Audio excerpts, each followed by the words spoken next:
ఆంధ్ర తెలంగాణలో తక్కువ ఫీజులతో high quality results ఇస్తున్న ఏకైక సంస్థ తిరుమల్ ఐఏఎస్ ఇన్స్టిట్యూట్. తరాలు మారినా తలరాతలు మారినా కొన్ని చోట్ల గిరిజన బతుకులు మారటం లేదు. మానవుడు నింగిపైకి వెళ్ళొస్తున్నా వీరు ప్రయాణించేందుకు దారి లేదు. బతుకంతా చీకటిమయమే. ఇప్పటికీ ఆ ఊరికి కరెంట్ లేదు.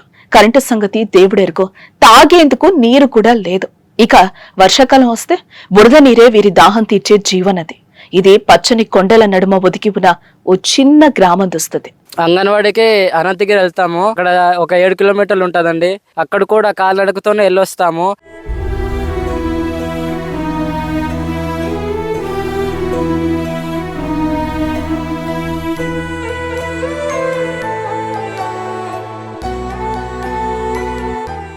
రంపచోడవరం అందమైన ప్రకృతికి నెలవు.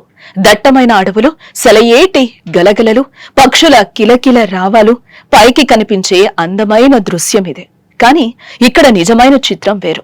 విద్యుత్ వెలుగులు లేని ఇళ్లు, ఆటాపాటా లేని అంగన్వాడీ కేంద్రం, కనీసం నడవడానికి కూడా సరైన దారి లేదు. మంచినీటి కోసం తవ్వుకున్న ఒక చిన్న బావి. వర్షాకాలమైతే అదే బురద నీరే దిక్కు. ఇక్కడ ప్రతి ఉదయం ఒక పోరాటం, ప్రతి రాత్రి ఒక భయంకరమైన నిరీక్షణ. మాది రాజమండ్రి మండలం లబ్బర్తి పంచాయతీ కొత్తపాలెం గ్రామంలో 11 కుటుంబాలు ఉన్నాం. మాకు నీళ్ళు లేవు. ఇదిగో ఈ బురద నీళ్ళే వాడుకుంటాం. వర్షాకాలంలో చాలా ఇబ్బంది అయిపోతుంది. కొత్తపాలెం పేరులో ఉన్న కొత్తదనం వారి జీవితాల్లో లేదు. మండల కేంద్రానికి కేవలం 12 కిలోమీటర్ల దూరంలో ఉన్న ఈ ఊర్లో సుమారు 10 కుటుంబాలు నివాసం ఉంటున్నాయి. కానీ వీరికి ఎలాంటి సదుపాయాలు లేవు. బుడమాలు, సమలు, అరికలు, చోళ్లు, పసుపు ఇలాంటి సంప్రదాయ పంటలు పండిస్తూ ప్రకృతిలో మమేకమై జీవిస్తున్నారు. ఇక వీరికి కరెంటు సదుపాయం లేకపోవడంతో సూర్యుడు అస్తమిస్తే అంతా అంధకారమే. పిల్లలు చదువుకోవడానికి కాస్త వెలుతురు కూడా లేని దుస్థితి. దీనికి తోడు ఆరోగ్యం బాగోకపోతే డోలీనే వీరి బతుకు పంటే. అయ్యా, మాకు ఏమీ ఇక్కడ సత్పైనాలు లేవండి. సత్పైనాలు ఏమీ లేవు కాబట్టి మాకు అనేక ప్రాబ్లం ఉన్నది.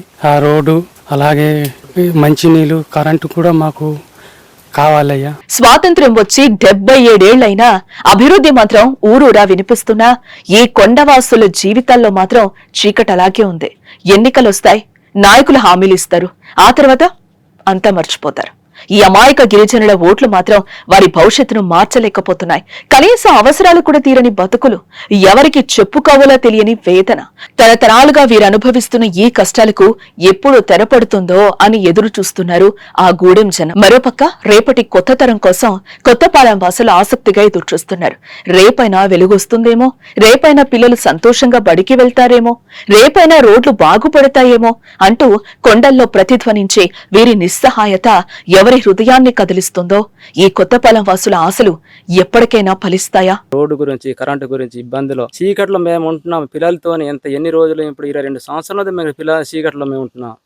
ఎవరైనా మన ప్రభుత్వం మనకి చూడాలి, మేము చూస్తున్నాము, కానీ ఎవరైనా మనకి పట్టించలేదండి. అప్పుడు మనకి బోరి, అప్పుడు అలా నూతిలో మేము నూతన నీరు వాడుతున్నాము. ఆ నూతన నీరు అయితే వర్షాకాలం అయితే అప్పుడు అవి బురద అయిపోతాయి.